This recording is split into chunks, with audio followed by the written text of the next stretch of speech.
There are approximately 36,000 people registered to take the June LSAT, double the number who took the June LSAT last year, but you don't have to be one of them. There are only a couple weeks left till the test.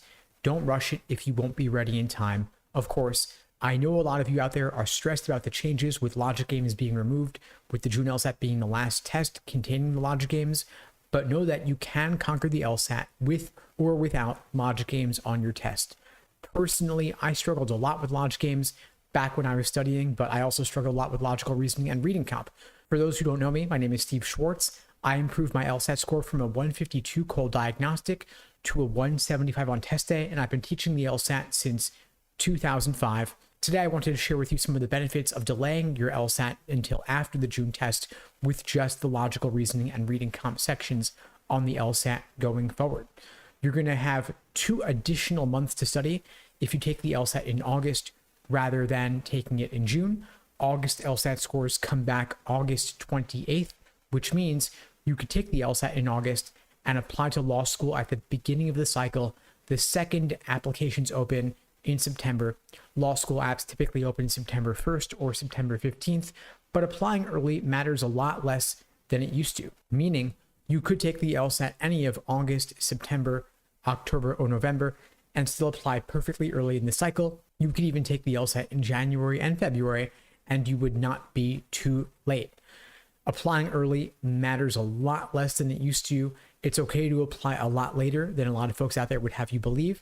And of course, the new LSAT format is going to be a lot simpler now that logic games is no longer going to be on the test. You're only going to have 2 types of sections to study rather than 3. You'll just have logical reasoning and reading comp to worry about. And of course, since logical reasoning is going to be 2/3 of the test, any gains you make in your understanding of logical reasoning will be doubled across the 2 sections.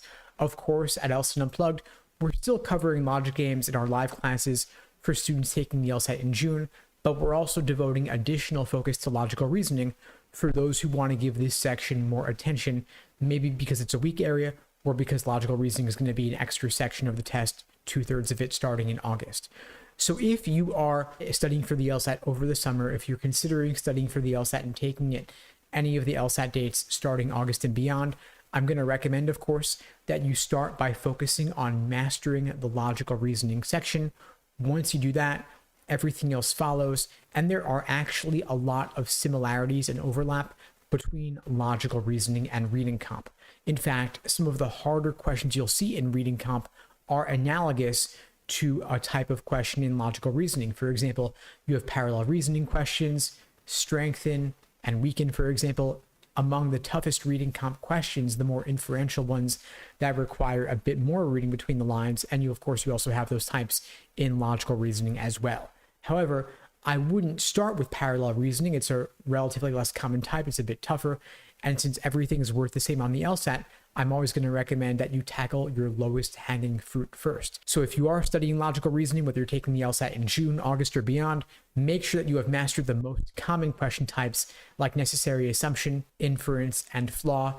They are more common than any other types of questions. And so you want to make sure that you've got those nailed down, you've got those airtight. So for example, for necessary assumption questions, you are looking for an underlying assumption, an unstated premise that is required in order for the argument to work.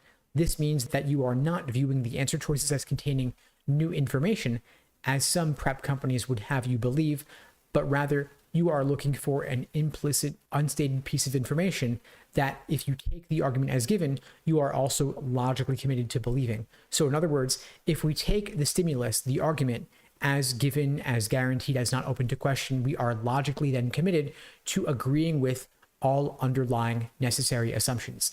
This is why the so-called negation or denial test works. As one tactic, you could run through all 5 answer choices asking yourself, does this need to be true? If it were not true, what would happen? The correct choice, when negated, will destroy the argument, leaving no ambiguity at all, meaning that that necessary assumption needed to be the case in order for the argument to work. So in fact, necessary assumption questions are in fact a very specific kind of must be true question. Of course, I have many more LSAT strategies I can share. If you'd like to find out more about joining our programs, check out the links below to book a call with me and my team. We'd be glad to help you out. And in the meantime, I wish you all the best and take care.